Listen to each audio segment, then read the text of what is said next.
नमस्कार, मी भाऊ तोरसेकर. तुम्ही बघतात प्रतिपक्ष. मित्रांनो, काल म्हणजे रविवारी पुण्यात एक माझा कार्यक्रम झाला. 2024च्या लोकसभा निवडणुका आणि एकूण महाराष्ट्रातलं राजकारण.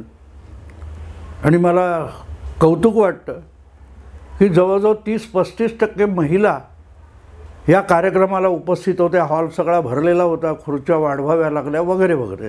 तो भाग सोडून पण तिथे अनेक महिलांनी येऊन परत एकदा तीच तक्रार केली की तुम्ही फक्त मित्रांनो म्हणता, मैत्रिणींनो नाही म्हणत. आम्ही पण सगळ्या तुमच्या मैत्रिणी आहोत असं दोघी तिघींनी सांगितलं. तेव्हा मी ते हसत थोडं उडवाउडवी केली. असो, पण मित्रांनो म्हटल्यानंतर सगळे येतात असं आपण गृहीत धरा. बोलण्याच्या पद्धतीमध्ये मैत्रिणीनो हा शब्द येत नसेल तर माफ करा एवढं सांगतो. आणि दुसरी गंमत त्यांना सांगितली की मैत्रिणीनो म्हणण्याचं वय गेलेलं आहे. असो, विषयाकडे वळूया मित्रांनो. सध्या एकूण महाराष्ट्राला सुद्धा देशाच्या इतर प्रांतांप्रमाणेच लोकसभा निवडणुकीचे वेध लागलेले आहेत. आणि एकेका पक्षाला, एकेका मतदारसंघात, एकेका आघाडीला, एकेका युतीला त्याचे वेध लागलेले आहेत. आणि त्यामुळे प्रत्येक पक्षात आपल्याला तिकीट मिळावं यासाठी प्रयत्न चाललेले उमेदवार आहेत. तसंच एखाद्या घरामध्ये जे वादविवाद चालू असतात त्याचेही पडसाद या निवडणुकीत उमटत आहेत. आणि महाराष्ट्रातलं अर्थातच एक मोठं राजघराणं किंवा राजकीय घराणं असलेल्या बारामतीच्या पवार घराण्यातसुद्धा ही वादावादी शिगेला पोचलेली आहे. अजितदादांनी आपल्या काकांची साथ सोडली आणि जाहीरपणे सांगून टाकलं की आपण काकांच्या पोटी जन्माला आलो नाही तर काकांच्या भावाच्या पोटी जन्माला आलो. म्हणूनच सातत्याने आपल्याला पक्षामध्ये अपमानित केलं जात होतं आणि म्हणून आपल्याला बाजूला व्हावं लागलं, स्वतंत्र निर्णय घ्यावा लागला. हे सगळं झाल्यानंतर जे काय घडलेलं आहे ते नव्याने सांगण्याची गरज नाही. पण ज्या पद्धतीत या फाटाफुटीमागे भारतीय जनता पक्ष आहे असं सांगितलं जात होतं ते कुठेही लपलेलं नाही. आणि भाजपने लपवलेलं नाही की भाजपचे महाराष्ट्रातले प्रमुख नेते मानल्या जाणाऱ्या देवेंद्र फडणवीसांनी सुद्धा ते नाकारलेलं नाही. आणि याच्या मागचं राजकारण खरं तर मी 1.5-2 वर्ष सांगत आलो की महाराष्ट्रामध्ये शरद पवार आणि उद्धव ठाकरे यांनी मिळून जो काय 2019च्या विधानसभा निवडणुका निकालानंतर विचका करून टाकला तो जर बदलायचा असेल, संपवायचा असेल तर फक्त भाजपला सत्ता मिळवून चालणार नाही. राज्यातली एका सत्ता मिळवणं इतकं छोटं उद्दिष्ट ठेवून चालणार नाही. तर महाराष्ट्राचं राजकारण हे सुटसुटीत आणि सुरळीत करायचं असेल तर उद्धव ठाकरे आणि शरद पवार यांच्यासारख्या सत्तालोभी प्रवृत्तीला पूर्णपणे खच्ची केलं पाहिजे. हे ठरवूनच जून 2022 पासून महाराष्ट्रातल्या घडामोडींना सुरुवात झाली. आणि त्याची पटकथा आधीच दिल्लीत लिहिली गेली होती. तब्बल 1.5 वर्ष आधी त्याची तयारी सुरू झाली. हे पण मी आधीच सांगितलेलं आहे. आता त्याचा सरळ परिणाम बारामतीत दिसायला लागलेला आहे. कारण बारामतीची जागा आपण लढवणार आणि बारामतीच्या मतदारांनी यापुढे वरिष्ठांचं ऐकू नये, भावनाविवश होऊन, भावूक होऊन मतदान करू नये इथपर्यंतची भाषा उपमुख्यमंत्री झालेल्या अजितदादा पवारांनी वापरली आहे. आणि त्यानंतर हळूहळू अजितदादांच्या पत्नी सुनेत्रा पवार या बारामतीमधून लोकसभेच्या उमेदवार असतील अशी चर्चाही सुरू झाली होती. 8-10 दिवसापूर्वी त्यांचं कुठेतरी बारामती मतदारसंघातलं जे पोस्टर होतं ते विटंबित करण्याचं आणि त्याच्यावर शाई फेकण्याचाही प्रकार घडला. खुद्द सुप्रियाताईंनी त्याचा निषेधही केला. पण अशी शाई टाकणारा हा सुळे पवार गटातला असणार हे वेगळं सांगण्याची गरज नाही. शहाजोगपणे सुप्रियाताईंनी त्याचा इन्कार करावा. सुप्रियाताई जे ओशाळं हसू तोंडावर पांघरून नेहमी बोलत असतात, त्याच्यात अशा गोष्टीचा त्यांनी निषेध केला तर तो गंभीर मानायचं कारण नाही. पण बारामतीची लढाई आता अटीतटीला जाऊन पोहोचली आहे आणि बहीण आणि भावजय यांच्यातला संघर्ष असं जे चित्र रंगवलं जाते ते बघून मला आमच्या बालपणी गाजलेलं एक भावगीत आठवतं. आपल्या रुसलेल्या वहिनीला समजावणारी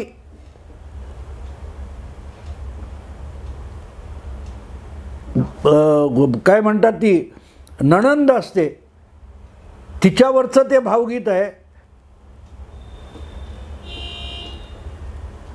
तुझीनी माझी गंमत वहिनी ऐक सांगते कानात, तुझीनी माझी गंमत वहिनी ऐक सांगते कानात, आपण दोघी बांधूया ग दादाचं घरबाई उन्हात. ह्या त्या भावगीतातल्या ओळी ज्या आहेत त्या किती सुटसुटीत आहेत बघा. फक्त इथे गंमत अशी आहे की वहिनी खरोखरच रुसली का? वहिनी आपल्या नवऱ्यावर रुसली आहे म्हणजे आपल्या दादावर रुसली आहे, म्हणून दादाची बहीण धाकटी बहीण ही वहिनीची समजूत काढते, असा काही प्रकार बारामतीत नाही आहे.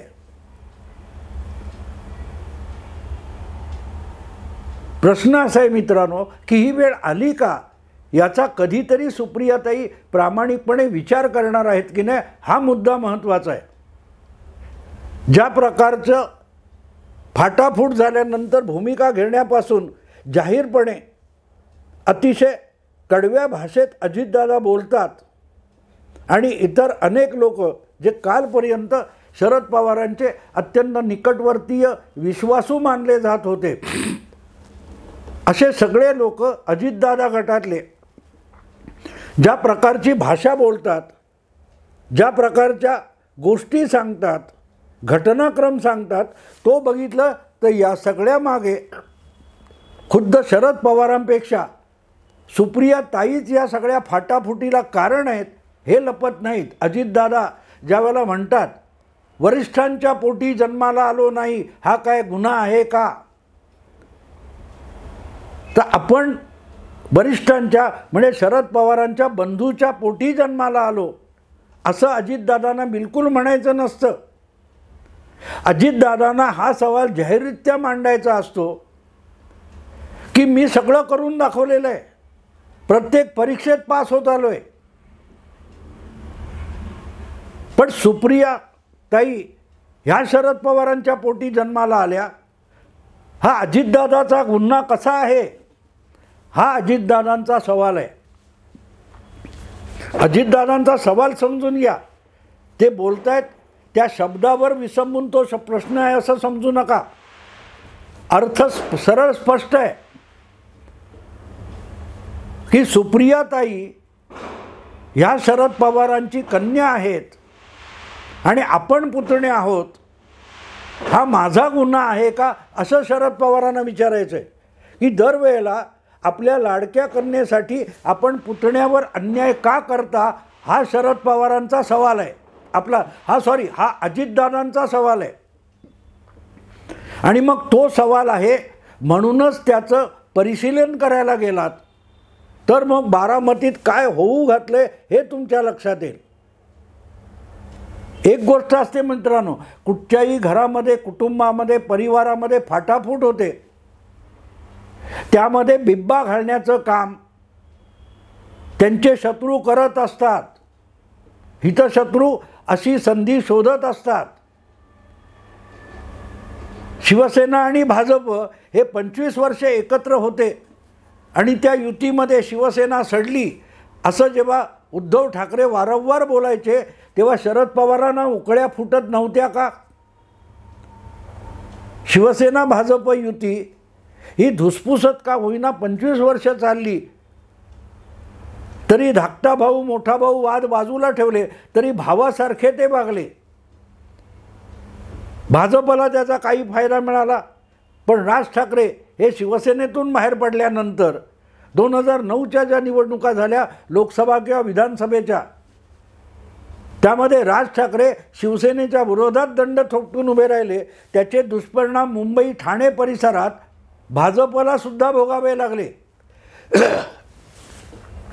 आणि त्यामुळे त्यांच्यामध्ये बिब्बा घालायचा म्हणूनच आपण 2014च्या विधानसभा निवडणुकीनंतर त्यांच्यातला दुरावा वाढावा म्हणूनच देवेंद्र फडणवीस किंवा भारतीय जनता पक्षाला पाठिंबा दिला होता. याची जाहीर कबुली पवारांनी दिलेली आहे.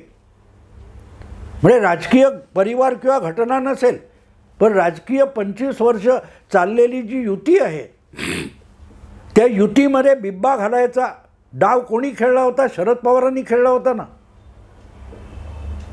त्यावेळेला भाजपला त्यांनी हरभऱ्याच्या झाडावर चढवलं आणि उद्धव ठाकरेंना दुखावलं. 5 वर्षानंतर तोच डाव शरद पवार उलटा खेळले. पण कशासाठी खेळले? 2 पक्षामध्ये जे गुण्यागोविंदाने राजकारण चालू होतं त्याच्यात बिब्बा घालायचा, त्यांना मिळालेला जनमताचा कौल त्यांना पायदळी तुडवायला लावायचं आणि त्यासाठी उद्धव ठाकरे यांचा जो अहंकारी स्वभाव आहे त्याचा वापर करून घेतला.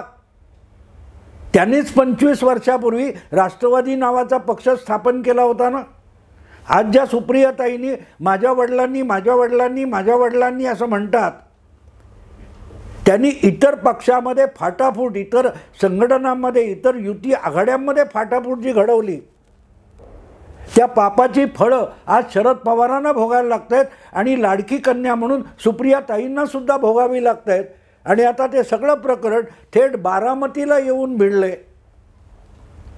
खरं तर याची चाहूल प्रतिपक्षाच्या गेल्या 2 वर्षातल्या व्हिडिओतून तुम्हालाही वारंवार लागली असेल, कारण मी ते सूचित करत होतो. शरद पवारांचं राजकारण खच्ची करायचं, शिवसेना भाजप युतीला मिळालेल्या बहुमतावरून बोळा फिरवणाऱ्या शरद पवारांना धडा शिकवायचा, तर शरद पवारांना बारामतीतच खच्ची केलं पाहिजे आणि बारामतीत सुप्रियाताईंना हरवलं पाहिजे. हाच भारतीय जनता पक्षाचा गेम आहे. हे मी आडपडदा न ठेवता गेली 2 वर्ष वारंवार सांगत होतो. ते जर गंभीरपणे ऐकलं असतं, समजून घेतलं असतं आणि अकेला देवेंद्र असली टकडी जर सुप्रियाताईंनी फिरवली नसती, तर आज वहिनीच्या कानात गंमत सांगायची वेळ आली नसती. ती गंमत वहिनी रुसली तेव्हा सांगितली असती. जी घटना 2019च्या लोकसभा निवडणुकीच्या वेळची आहे, ज्या वेळेला माढा मतदारसंघातून वहिनीच्या मुलाला उभं करावं असा वहिनीचा आग्रह होता, सुनेत्रा पवारांचा आग्रह होता की आपल्या पार्थ नावाच्या मुलाला लोकसभेसाठी उमेदवारी द्यावी, हा हट्ट होता. तो फेटाळल्या गेल्यापासून सुनेत्रा वहिनी रुसलेल्या आहेत. तेव्हा सुप्रियाताईंना आपल्या रुसलेल्या वहिनीची समजूत काढायची असेल तर ती तेव्हा काढायला पाहिजे होती. त्यानंतर पवार काय गेम खेळले? नेमकी पडण्याची जागा देण्यात आली, पण माढ्याची जागा देण्यात आली नाही. माढ्याला पवार पण उभे राहिले नाहीत, कुटुंबातला कोणी उभा राहिला नाही. तर मग तिथून पार्थ पवार यांना उमेदवारी देण्यात अडचण काय होती?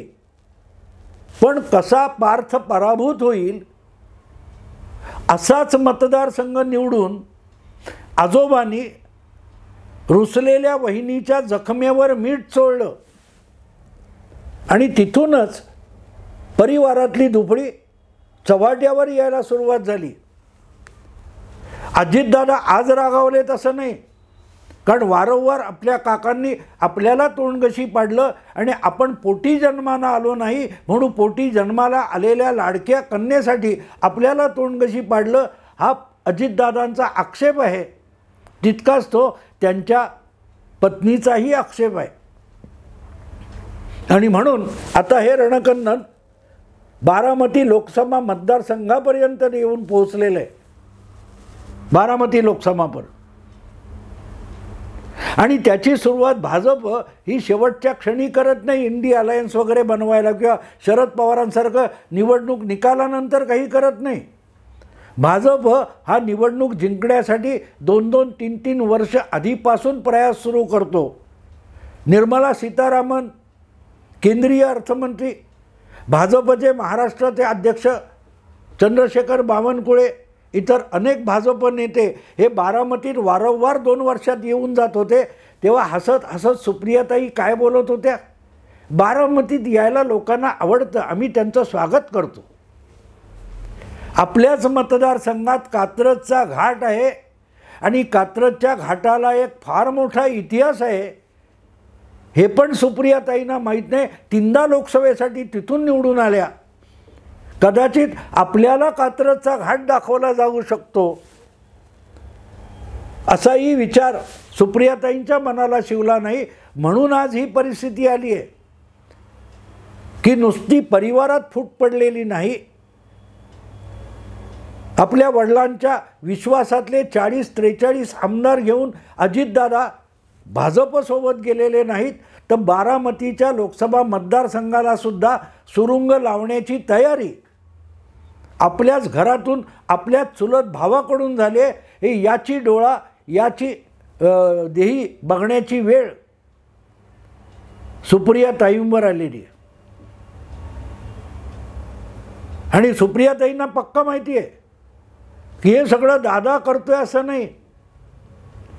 दादा हा रुसलेल्या वहिनीला खुश करण्यासाठी काहीतरी करतोय आणि त्यासाठी आपल्याशीच डाव खेळणाऱ्या बहिणीला धडा शिकवायची वेळ भावावर दादावर आलेली आहे.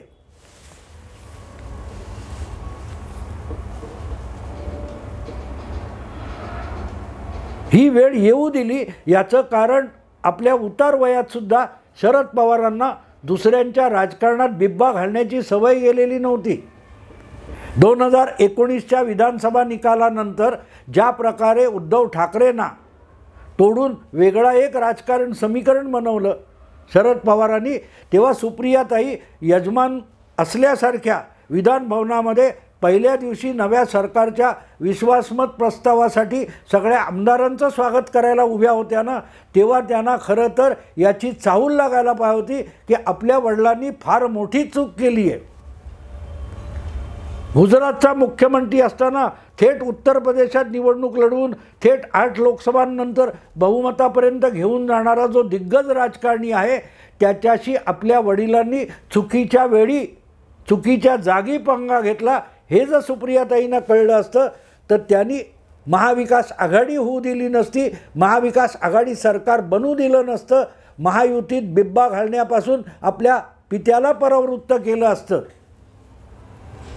तर आज रुसलेल्या वहिनीला सामोरं जाण्याची नामुष्की सुप्रियाताईंसमोर आलेली नसती. एक निवडणूक चिन्ह ते मिळवण्यासाठी सुप्रीम कोर्टाच्या पायऱ्या झिजवण्याची वेळ आली आहे. आम्हाला वेळच्या वेळी निवडणूक चिन्ह तरी द्या, आमच्या पक्षाचं नाव निवडणुका होईपर्यंत कायम करा, अशा गयावया याचिका सुप्रीम कोर्टापर्यंत करायची वेळ आली. कशाला आली? ज्या वेळेला तुम्ही दुसऱ्यांसाठी कन्फ्युशियस नावाचा बौद्ध चिनी विचारवंत म्हणतो, जेव्हा तुम्ही दुसऱ्याला खड्ड्यात घालायला बघता तेव्हा 2-2 खड्डे खोदा, कारण त्याच्यासाठी खोदलेल्या खड्ड्यात तो पडेल, त्यानंतर तुम्हालाही खड्ड्यात पडायचे, तोही तुम्हीच खोदून ठेवा. याचं प्रात्यक्षिक म्हणजे बारामतीचं आजचं राजकारण आहे की 3दा लोकसभेत डौलाने निवडून आलेल्या सुप्रियाताई यांच्यासमोर आज त्यांच्याच रुसलेल्या वहिनी उभ्या आहेत. आणि दादाला धडा शिकवू असं म्हणायची सोयसुद्धा त्या गाण्यासारखी, त्या भावगीतासारखी सुप्रियाताईंकडे उरलेली नाही, कारण दादानेच वहिनीला, आपल्या धाकट्या बहिणीला धडा शिकवायसाठी मैदानात आणायचं ठरवलेलं आहे. दादा वहिनीला सांगतोय की रुसू नको बाई, मी माझ्या ताईचं घर उन्हात बांधतो. त्या गाण्याचा किती विपर्यास या सगळ्या राजकारणात झालेला दिसतो. ते बघा, म्हणून मला ते गाणं आठवलं. तुझी नि माझी गंमत वहिनी ऐक सांगते कानात, आपण दोघी बांधू या ग दादाचं घरबाई उन्हात. हे सगळं लाडे लाडे असतं. ज्या वेळेला वितुष्ट येतं तेव्हा त्याचा विपर्यास होतो. त्यामुळे त्या गाण्यातल्या जो आपुलकी, आस्था, प्रेम, त्याचा विपर्यास बारामतीच्या परिवारामध्ये कसा झाला आहे ते आपल्याला बघायला मिळतंय. मे महिन्याच्या अखेरीस मतमोजणी होईल तेव्हा त्याचा अधिक उलगडा होईल. आत्ता एकमेकाची उणीधुणी ऐकण्यावरच आपल्याला समाधान मानावं लागेल. आत्ता इथेच थांबतो. आवडलं लाईक करा, शेअर करा, सबस्क्राईब करा. नमस्कार.